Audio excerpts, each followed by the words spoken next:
বাচ্চাদেরকে দেখবেন মা বাপ বড় বড় মোবাইল স্মার্টফোন তাদের হাতে তুলে দিচ্ছেন।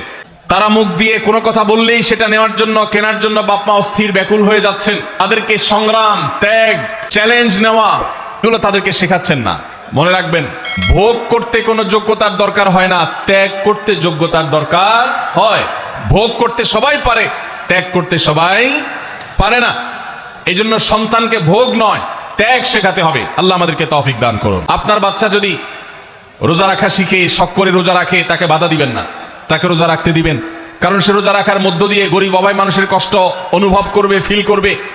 সে রোজা রাখার মধ্য দিয়ে আল্লাহর নৈকট্যের ফিলিংস তার মধ্যে আসবে, ইসলামী সংস্কৃতিকে সে অনুভব করবে, আঁচ করবে। এই জন্য সন্তানকে কৈশোর বয়স থেকেই, কিশোর বয়স থেকেই তাকে রোজা রাখতে সাহায্য করবেন ইনশাআল্লাহ। ঠিক আছে না ভাই?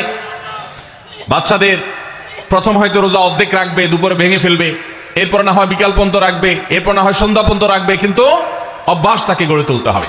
আল্লাহ আমাদেরকে তৌফিক দান করুন। ভাইরা আমার, তাহলে রমজানের প্রধান আমল রোজা রাখা। এই রোজা ইচ্ছাকৃত শরিয়া গ্রাহ্য ওজর ছাড়া ভাঙা জায়েজ নাই, হারাম। যদি কেউ ভাঙে অথবা না রাখে সে ফাসিক। অতএব এই রোজার চর্চা আমাদের করতে হবে। আল্লাহ আমাদের সবাইকে তৌফিক দান করুন। 2 নম্বর আমল হলো রমজান মাসে রোজা রাখা। 3 নম্বর আমল হলো রাতে তারাবির নামাজ আদায় করা। রাতে কি আদায় করা ভাই?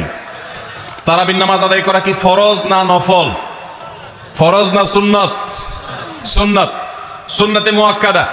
নবী করিম সাল্লাল্লাহু আলাইহি সাল্লাম বলেছেন, মান সামা মান কামা রমাদানা ঈমানান ওয়া ইহতিসাবা গুফিরা লাহু মা তাকাদ্দামা মিন যামবি।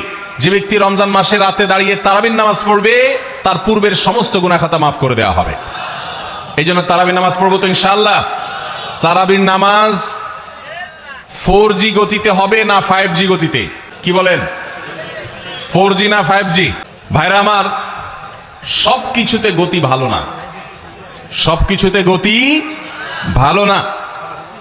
নেটের গতি যত বেশি হয় তত ভালো, কিন্তু